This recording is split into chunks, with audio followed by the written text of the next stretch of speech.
अस्सलाम वालेकुम दोस्तों, शफीक ख़ान अर्ज़ कर रहा हूँ यूएस से। आप तमाम दोस्त अहबाब कैसे हैं? उम्मीद करता हूँ कि आप सब खैरियत से होंगे। आज जिस तरह कि आपने देखा कि वज़ीर आज़म ने कौम से ख़िताब किया और जो मैं एक्सपेक्ट कर रहा था वही हुआ।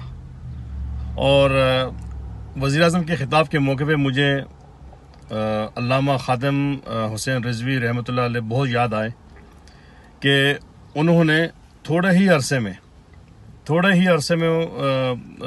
उन्होंने पूरी कौम को जो गैरत और ईमान और नबी करीम सल्लल्लाहु अलैहि वसल्लम की हुर्मत पे पहरा देने का जो उन्होंने सबक दिया, दरस दिया, उससे पहले भी लोगों में वो जज्बा सब कुछ था, मगर उन्होंने 3-4 सालों में 5 सालों में जितनी मेहनत की और कौम को जहाँ ला के खड़ा किया, वो उसकी जितनी भी तारीफ़ की जाए कम है। और उस मर्द कलंदर ने कौम को इस्लाम के बारे में और इकबालियात, गैरत और ईमान का वो सबक उसने हमें सुनाया और सिखाया।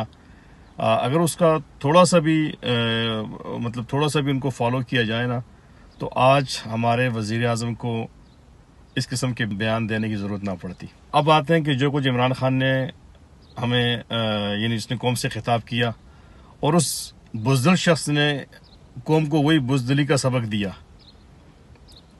मैंने पहले ही कहा था कि ये शख्स इस काबिल नहीं है, ये एक सिलेक्टेड बंदा है, बाहर से आया है, बाहर की बातें और बात पे ये कहना कि मैं बाहर वालों को समझता हूँ, मैं यूरोप अमेरिका को अच्छी तरह जानता हूँ। तुम उनको क्या जानते हो नियाजी साहब? तुमने कितना वक्त बाहर गुजारा है? जिन्होंने बाहर वक्त गुजारा है उनसे पूछो, जिनकी उम्रें बाहर गुजर रही हैं। तुम तो वहाँ अयाशियों के लिए जाया करते थे, थोड़ा बहुत तुमने वहाँ पढ़ा लिखा, उसके बाद पिछले 30-35 साल से तुम पाकिस्तान में धक्के खा रहे हो। और ये तुम मासूम लोगों को ये अक्सर ये भरम देते रहते हो कि मैं बाहर वालों को समझता हूँ। तुम खाक समझते हो बाहर वालों को, तुम्हें क्या पता है उनके बारे में? ये मीडिया का दौर है, उन्हें इन चीज़ों को हम समझते हैं। और तुम अब कौम को बुज़दिली का सबक दे रहे हो कि तुम्हारा बिजनेस जो है वो ख़राब हो जाएगा। पाकिस्तान में पहले भी हालात ऐसे ख़राब हैं, हमारी मईशत बड़ी कमज़ोर है। तो मईशत को तुमने कौन से अंबार लगा दिए? तुम्हारे तो मईशत का वज़ीर ही नहीं होता और हफ्ते में 3 वज़ीर तुम चेंज करते रहते हो मईशत का। ये ढकोसले किसी और के सामने बयान करो। तुम्हारा कॉटन नहीं बिकेगा, तुम्हारी कॉटन की इंडस्ट्री बंद हो जाएगी। लानत है तुम्हारी इंडस्ट्री पे। जो तुमने पाकिस्तान में कारखाने लगाने थे, वहाँ तुमने लंगर खाने खोले में। ये तुमने प्लान किया हुआ पाकिस्तान के बारे में। और अब जिस तरह तुम ये यूरोप और अमेरिका की वकालत कर रहे हो ना, कितना सेंसिटिव इशू है। होना तो ये चाहिए था कि तुम सबसे पहले उस पर खड़े होते और उस पर बात करते। तुम एक बेवकूफ़ शख्स हो। तुमने तमाम मसला इसलिए कि तुम इस काबिल नहीं थे, तुमने अपने सर ले लिया। तुम्हें पता ही नहीं करना क्या था। ये चीज़ आप 5 महीने पहले असम्बली में रखते इस मसले को, और जो भी इस पर राय आती है आप उस पर एक्शन लेते। आपने 5 महीने इसको दबाए रखा और आपकी वो जो यू टर्न लेने की आदत है, आपने इस पर भी यू टर्न ले लिया। जो मुआहिदा किया था, जो आपने वादा किया था, वादा आपने तोड़ दिया। तो जो हुक्मरान इस किस्म के वादे तोड़ते हों, उनकी ज़बान पे क्या एतबार करना। और आज वो मसला लोग रोडों पे जो है उसे हल करने की कोशिश कर रहे हैं, क्योंकि तुम्हारी गलत हिकमत अमली की वजह से, तुम्हारी गलत काबीना की हरकतों की वजह से हर चीज़ को तुम लोगों ने ज़ोर आजमाइश समझा हुआ है। जिस तरह तुमने अपने धरनों में हर नाजायज़ बात आपने की, और फिर आपको एम्पायर की उंगली जो थी वो आपको दी गई, और जिसके ज़रिए आपने शेरवानी पहन ली, कर ली है ना, आपने हुकूमत कर ली, 3 साल देख लिया। तुम्हारी बेवकूफ़ी की वजह से जो कुछ आज देखना पड़ रहा है, आज अवाम और पुलिस उन्होंने एक दूसरे को जो कुछ भी किया उस पर सबको दुख, पूरी कौम को दुख हो रहा है। और तुम हमें बैठ के ये भाषण दे रहे हो और ये बुज़दिली का सबक दे रहे हो। तुम खुद तो बुज़दिल इंसान हो। कौम को खबरदार, तुमने ये बुज़दिली का सबक दिया। नबी की हुर्मत पे ये मुल्क भी उन्हीं के नाम पे बना है, और ये मुल्क उस पर कुर्बान भी हो सकता है। सब कुछ हम कुर्बान कर देंगे। कौम का जज्बा ये है। नहीं है तो तुम्हारी काबीना, तुम्हारी पार्टी या तुम जैसे जितने और लोग बैठे हुए हैं सियासत में, उनका और तुम्हारा माइंडसेट एक हो। मगर अवाम को कभी अंडर एस्टिमेट नहीं करना। वो कुछ भी करने को तैयार है। तुम अपने ये कॉटन ये अपनी इंडस्ट्री जो है ना, ये अपने अंदर बांट लो और खाओ, एंजॉय करो। तुम लोग इसीलिए आए हो। तुम्हें क्या पता कि भाई गैरत ईमान क्या होता है। थोड़ा सा कहीं गैरत ईमान का सबक भी सीख लिया होता। अक्सर तुम्हारे हवारी, तुम्हारे सपोर्टर कहते हैं कि इमरान खान एक्सपोर्ट से पढ़ा हुआ है, पर एक्सपोर्ट के बच्चे थोड़ा सा कहीं गैरत ईमान का सबक भी पढ़ लेता तो आज कौम को बुज़दिली का सबक ना पढ़ाता।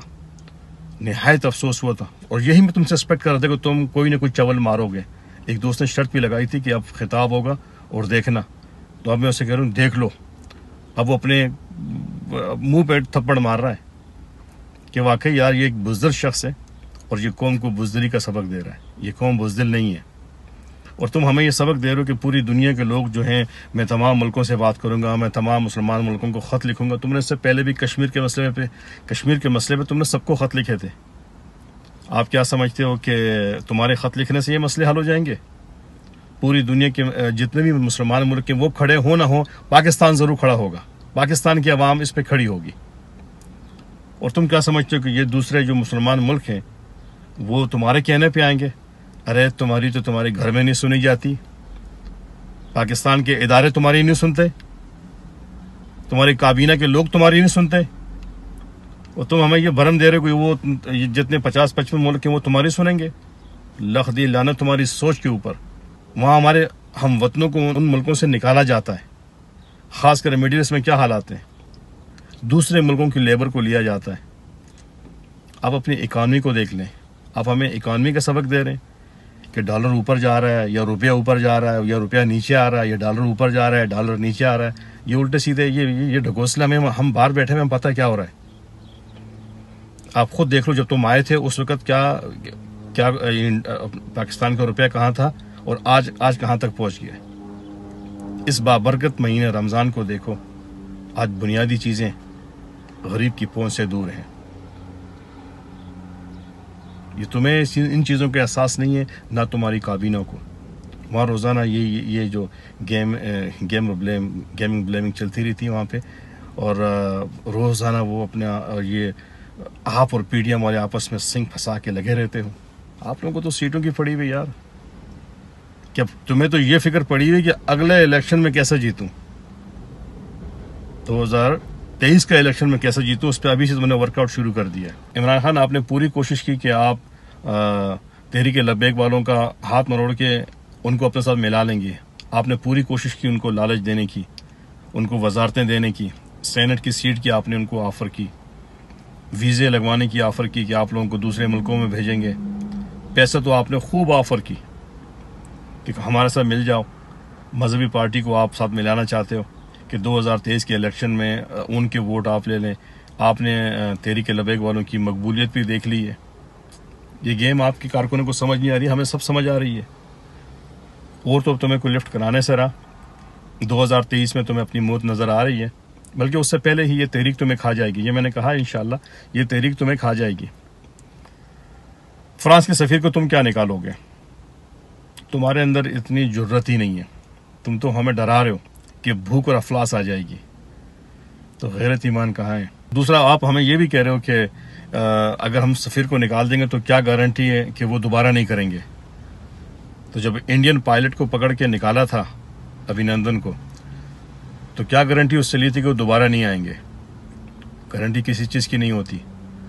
जो पाकिस्तान की तरफ जिस नज़र से देखेगा उसे जवाब उसी नज़र से मिलेगा और उससे ज़्यादा डबल मिलेगा। ये बार बार आएंगे, हम बार बार इनका इलाज करेंगे। आवाम हर कुर्बानी के लिए तैयार है। तैयार नहीं है तो तुम तैयार नहीं हो। आवाम उठ चुकी है।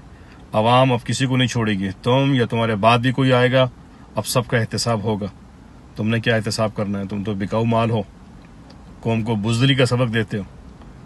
तुमने क्या पहरेदारी करनी है हुर्मत रसूल पे, वो अब ये आवाम खुद करेगी। आवाम ने देख लिया, अब ये मसाइल आवाम खुद हल करेगी और तुम जैसे लोगों को उठा के बाहर फेंकेगी। मेरी आवाम से दरख्वास्त है कि आंखें खोल के जो भी फैसला करें देखें।